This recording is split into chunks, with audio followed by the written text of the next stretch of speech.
I'm Julia. I'm a third-year PhD student at the Institute of Astronomy in Cambridge, and today I'll be talking about how we can use AXIS to constrain physics beyond the standard model, and in particular, axion-like particles. Oops. Sorry, I don't think I can. Okay, now, sorry.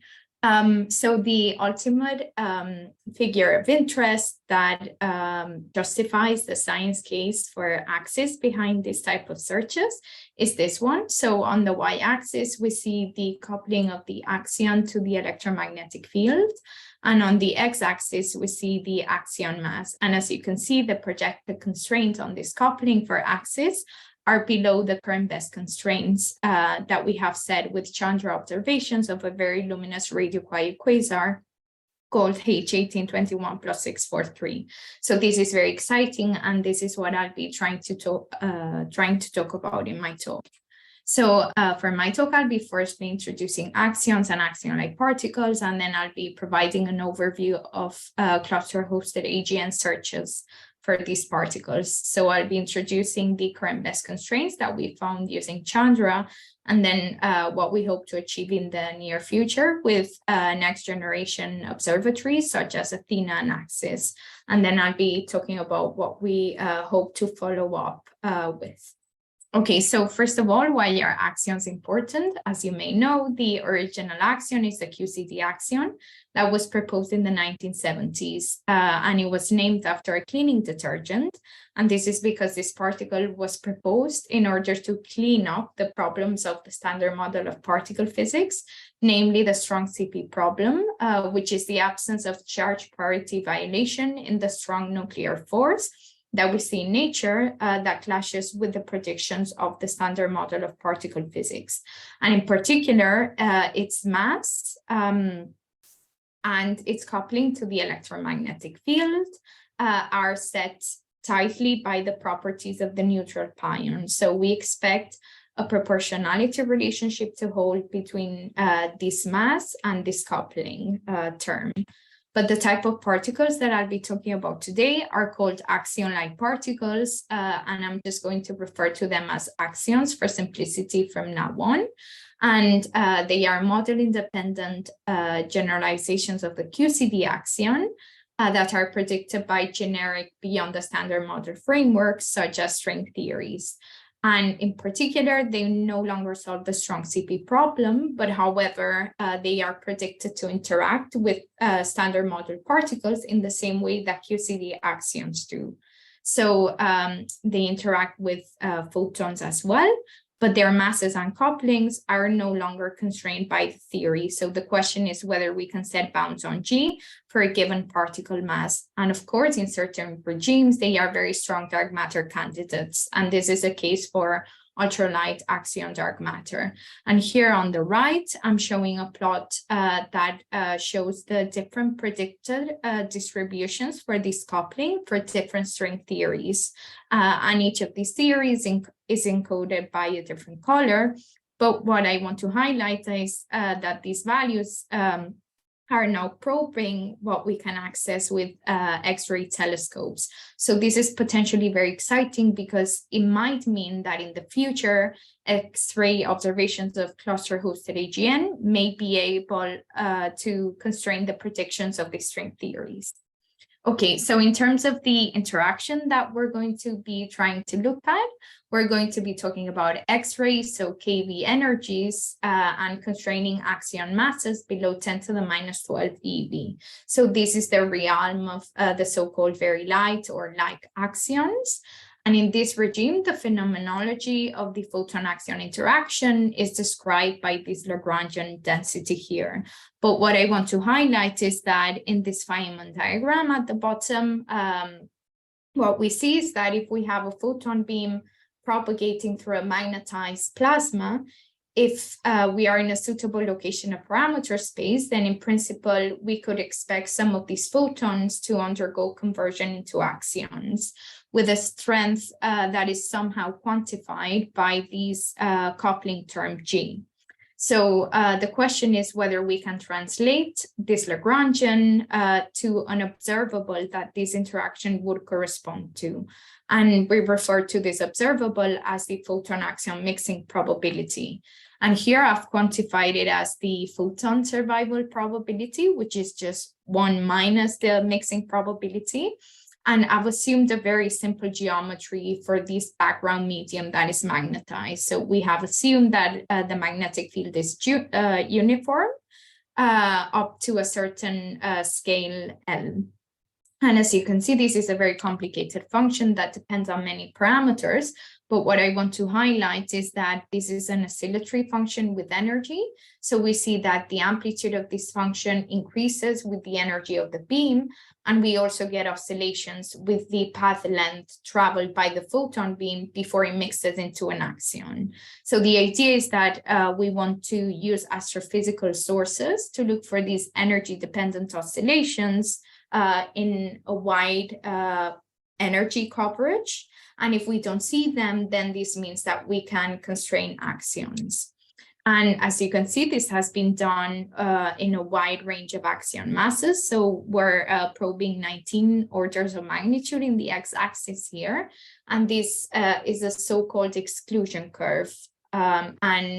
This is showing results from many laboratory experiments and astrophysical searches. So the way we interpret this is as follows. So if we were, for example, to take the past results, hopefully you can see my cursor and look at masses 10 to the minus 5 eV, then everything above the curve is parameter space or values of G that we have excluded up to 2 sigma or 3 sigma level. So the idea is that we want to get as deep down as we can in the y-axis, because this means that we will have expanded the values of G that are excluded for a given axion mass. And of course, this is where clusters of galaxies really come in, as we can see in the low mass range, because they provide very tight constraints. Okay, so what do we know about clusters? We know that they are permeated by the intercluster medium, which is magnetized. And although probing the structure of the ICM field is very, very challenging, we know that in the richest clusters of galaxies, this can reach up to tens of microgauss in strength. And we also know that to a very good approximation in cool core clusters, we could expect the thermal to magnetic pressure ratio to be constant. So this beta plasma up to the variant radius. So what we want to imagine is that we have an AGN, an active galaxy that is emitting in the X-rays. And as its light is traveling through the magnetized cluster line of sight, then in principle, photon to axion conversion could take place if we were in a suitable location of parameter space. So we should be able to see these as energy-dependent modulations or distortions or absorption-like features appearing in the spectra of this AGN. So if we don't see them, then this means that we can constrain axions. And this has been done with several cluster-hosted AGN, and perhaps the most famous one is NGC 1275, which is the central engine at the Perseus cluster. So these bounds were found by Reynolds et al. In 2020, and they used a total of 490 kiloseconds of exposure to the source and a data set taken by Chandra high energy transmission grating. And in particular, they built a magnetic field model based on the assumption that this plasma beta is 100 up to the variant radius of the cluster. And they chose coherence lengths in order to reproduce rotation measure observations that have been carried out for the Perseus cluster. So now I'm going to present the current best constraints that we have for these low mass axions that come from a Chandra study of H1821 plus 643. So this is a very luminous radio-quiet quasar that is hosted by a rich cool core galaxy cluster at redshift 0.3. So here in the left, I'm showing the thermal properties of the host cluster. So here on the top, we can see the thermal pressure, and on the bottom, the number density as a function of distance to the cluster center. So these properties were probed by Helen Russell and collaborators back in 2010. And our best fits are shown by these orange lines. And for comparison, we plot the results for Perseus that were used by Reynolds 2020. So if we make the assumption that this plasma beta is a constant and 100 up to the virial radius, then this is what we would expect for the magnetic field strength in orange, and we compare it to Perseus again. So it's quite obvious that as we get towards the outer regions of the cluster, this magnetic field strength is quite pronounced. So this is already hinting that this could be a good source to look at. And in particular, we used a total of 570 kiloseconds exposure in total, taken by both the Chandra low energy and high energy transmission grating arrays. So this is just one of the observations that we used, but you can see that the quasar extraction region, which is delimited by this green circle, is dominated by the quasar emission. So this is an extremely luminous object that is very promising because it can provide the signal to noise that is needed to undertake such a study.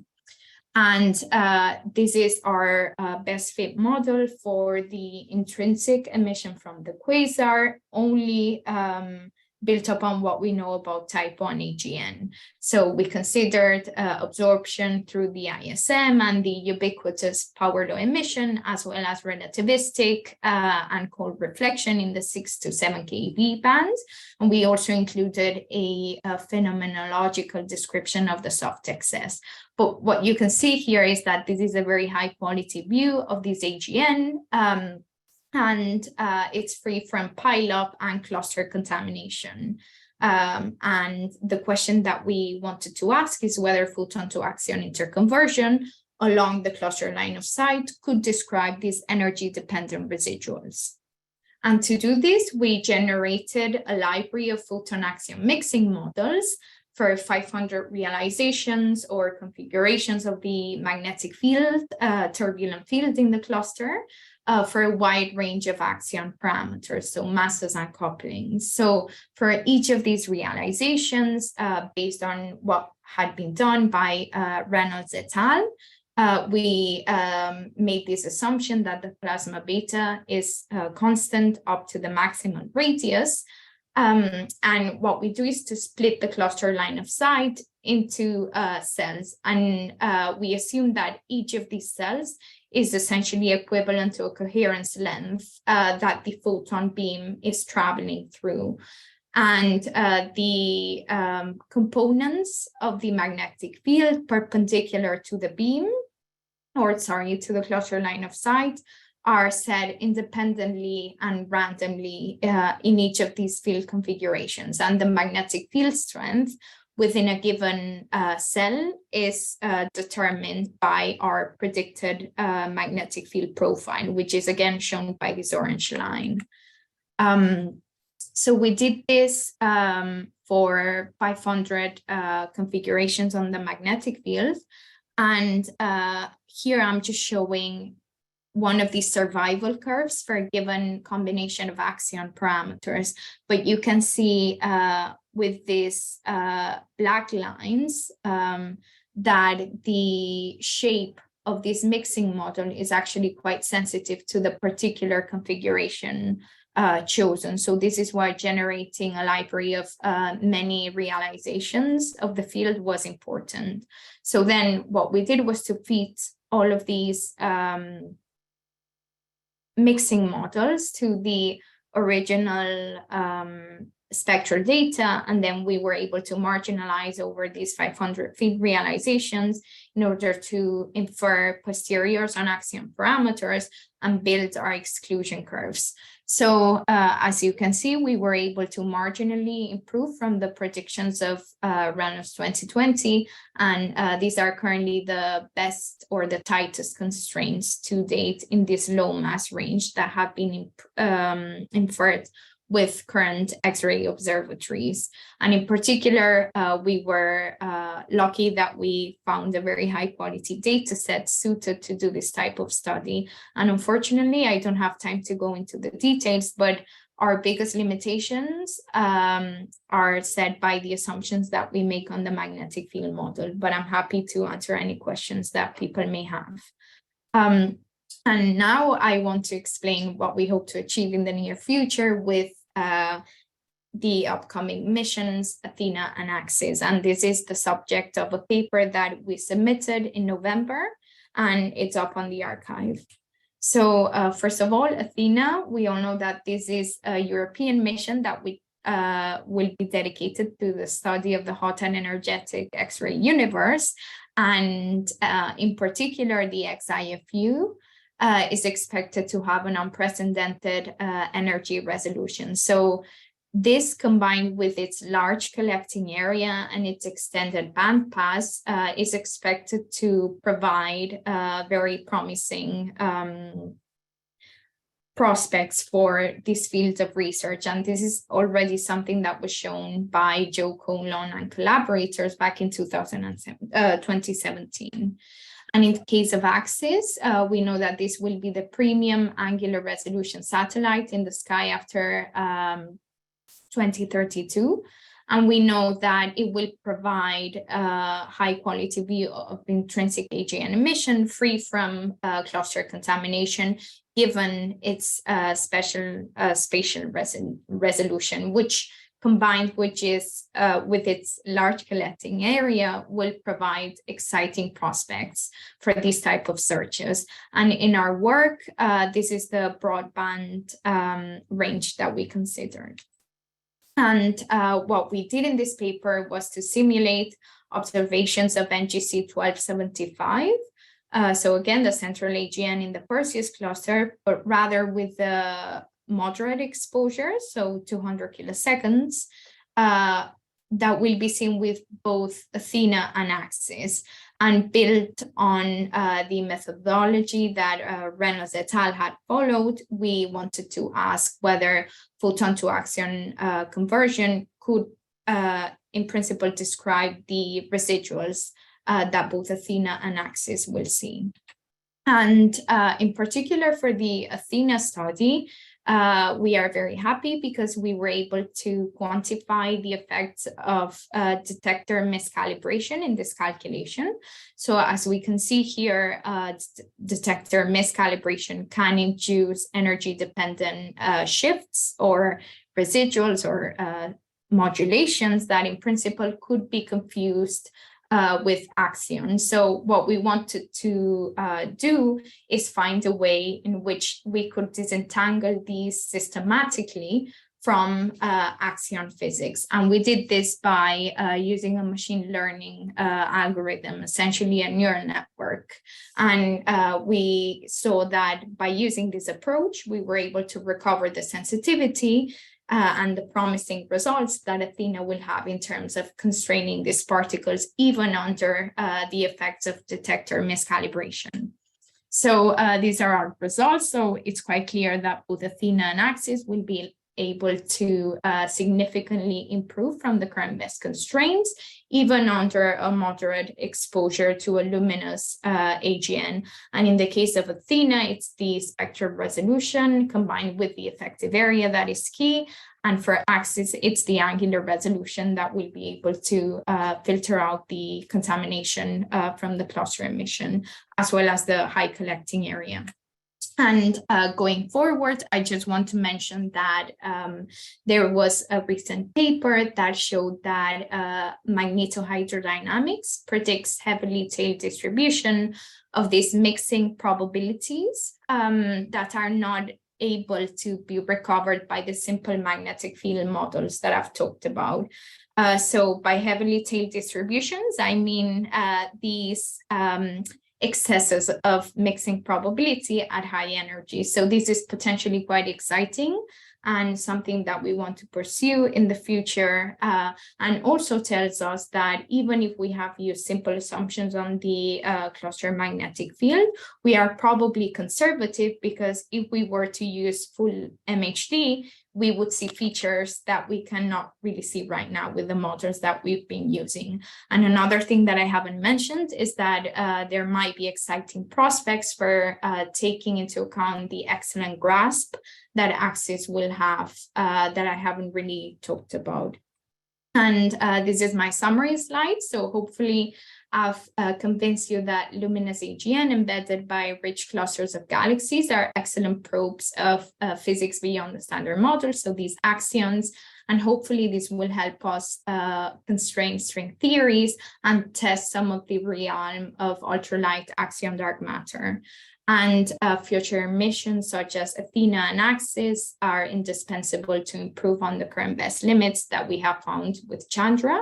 And the way to go forward is probably to dig into MHD simulations. So yeah, thank you very much. Okay, thank you, Julia. We have time for questions. If anyone has a question, please raise your hand and then we'll be calling you. Martin, I see your hand up. Go ahead. Yeah, thank you for that. This is more of a comment than a question. I looked at a similar case for the sun. The D7 nucleus has a magnetic dipole decay at 14.4 keV. And because it's magnetic dipole, it can has a branching ratio of an axion from the center of the sun, which convert to a 14.4 keV photon at the outer layer of the sun for you to observe. It's out that if you're just looking at the axion that's coupled with, so the coupling constant is coupled with the mass, the axion that solves the CP problem, the mode conversion happens, well, for any signal rate that you could look at, the mode conversion happens too deep inside the sun for the photon to survive.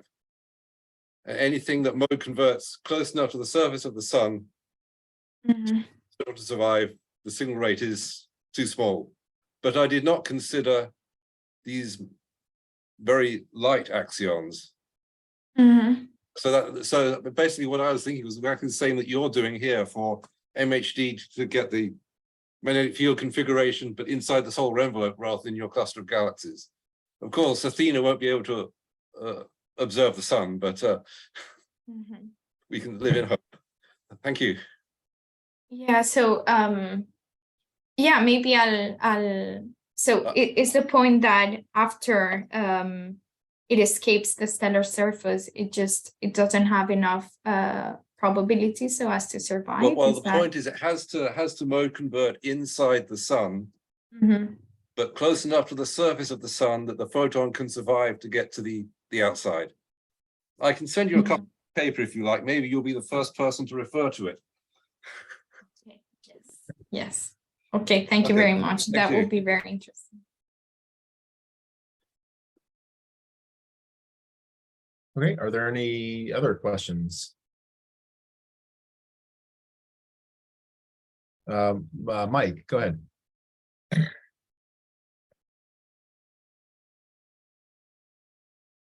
Mike, I think you're muted. Great. Yeah, sorry.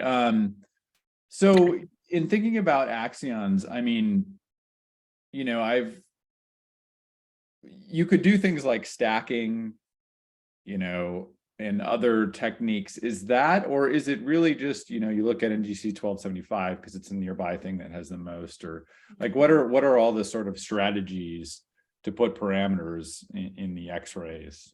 You know, dwarf galaxies or the galactic center or what? Yeah, so maybe I'll just go back to this plot. So with the current best constraints that we have in this low mass range, so anything below 10 to the minus 12 EV, the easiest way to get very tight constraints is by looking only at the central AGN in a given cluster of galaxies that is expected to have a high enough field along the line of sight. And the reason why this is the way we have done this so far, it's because we have to have the signal to noise for a given data set. And because we are looking at a specific AGN in a specific cluster of galaxies, and the magnetic field structure is expected to change from cluster to cluster. So for example, if you look at a specific cluster that has a certain mass, you would expect that this will affect the coherence lengths, for example, that we are considering or modeling when we move to a different cluster. And given the fact that we are looking at these residuals for a given source, assuming that, you know, there's no significant variability, then this is probably the best way we have been able to do this in this low mass range. And this has been done for different sources, but with the previous studies, we have seen that there were issues with absorption and pilot, for example. But you may remember that, for example, there was a paper on the 3.5 kV line that was linked to a tentative decay of stellar neutrino, so another dark matter candidate that was found by stacking spectra. I think it was XMM or Chandra, I'm not fully sure, of clusters of galaxies. But with there it was different because they were only looking at a specific tentative detection at a given energy. But here, what we are doing is to model, sorry, I'm just trying to, we are trying to model the specific conversion probability that will correspond for a given magnetic field model in an isolated or in a single cluster. So I don't know if this answers your question, sorry. No, that really helps. I was thinking about that 3.5 kV as something that. Yeah, so this is where this, I believe, these XMM Newton constraints or like these X-rays in the high mass range come. So this, I think, was assumed is sort of equivalent to looking for unidentified X-ray lines that could be associated with dark matter by looking at blank sky observations with XMM Newton. Great, thanks.